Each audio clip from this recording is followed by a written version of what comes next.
أمتي يا سرّة ربطة بشاني لو رسالة في علم وجه لقمة جوتي ربطة لقمة جوتين ربيدو خنا قبضة غنما سامي كتي قكت ganama zaa kudhanii ittiin kurta kottiin gakkoote dukkanaan mala ala son deemnu haraa kana qofaadha. غنما ساكو تكو كتي أمان تنا ذاتنا رديبته أما دكين سادي نتي فكات مسا تورم سادي في أفريقيا دوهنا أدو هم تنا كيتمو Aduu hamtuu tana keessa osoo yaanuuti harreedhaa fi horii jiboota kurkura tokko sa'a wajjin oofne beeytaa bishaanitti obaafne achumaa biidoo harree fi isaanii dibichi kurkuraa sa'a wallaallee asuma yaajjine yaalma kiyya sigarraa inumaa qalbiin xiyyeetuun tuqona wayyoo itte. Ayyee maati miti maali wal sirraa yaa kun urkaadhama. Urkaadhaa bar. Urkaadha akka gaara kanatti urkitanii. Urkaan gaara kanatti urke.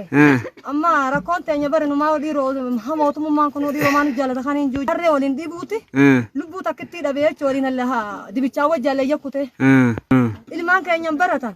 Musirni ginna bitaa hanqa ilaa ammaa harqoonni sibiilaa dubbiin dubraa tabaatee torbaa saddeet geessa osoo gayyaanuu yoo jennu nurraa baate. Ayyee. Kan dalle mana dhiifneeti biraayaan amichi nu dhoyti dhalatin deebun ilma kijammaan garaa hoona laade dhalam osoon geessuun gahin dhaabe dhala. Rakkoo bishaanii tanaaf hin beekta osoon ce'uu michi na dhoyte beekta. Gadaamessi namaan sosoba bishaan dhala dhaabne jechuudha rakkoo malee. Amma dhimmichi ilaale dhimma mootummaa osoo hin taane ijoolleen teenya biyya adda addaa jiran. Deeggarsa yeroo ammaan tanaa tola ooltummaa haala ajaa'ibaatiin keessattuu Masgidul Bilal Daawaa Seentar Oromoo Daawaa Seentar kan jiran fi dhaabbanni raayyaa abbaa mancaafaan Amin improofan sheekonni keenya rakkoo uummata keenya kana teenyee ilaaluu hin dandeenyu jedhaniiti bakka adda addaatti deeggarsa uummata keenyaaf godhu jiranii nutis dhimma islaamaa aanaa guraa wajjin bakka sanatti argamnee deeggarsa midhaan nyaataa finnee saniin rakkoo uummata keenya gaara keessatti taa'aa jiraniis harkuu qabnaa innee ganama kana gad dhufnee asumaan isin harkanne mee uummati yaatoo isarraa dhuftame. Gaara burqaa kanaa hin dhufa bishaanii waraabee ilmaanitti. Bishaan waraabuu dhufteetis? Bishaanii waraabuu.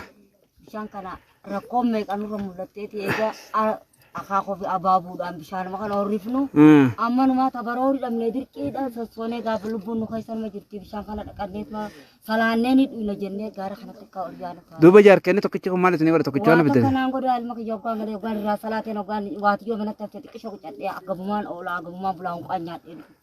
Ayyee tole. Yoo maasina waatis isaanuma jirufte? Mala bilaga burqaatiin dhufa. Burqaa babaatiin dhufa. Bakki nuti waraabnu laa qorrama tanarra. Gara guyyaa irraa oguu sa'a kudha takka lafaa kaane yaani. Mana galtu teenya sa'a jaha. Ganamarra. Akka diddiibachaa aanaa daa'imnis wanni barsiifnu hin jirru ijoolleenis hundi qorma kana jirti. Kanaafuu gaamma yoonni salaataan ije salaata tamuuma biyyeedhaan salaanna malee salaatumaan waa dhiqannee salaatatti hin jirru lubbuu teenyaa'u tamuumaan salaanna. Lubbuu teenya tanaanu waan dhuynu qabdamne maka qarree tana yaa'u jirre la. Olee gadda. Sootol bira kutaa. Sootol bira kutaa gayyaa fi waldaa.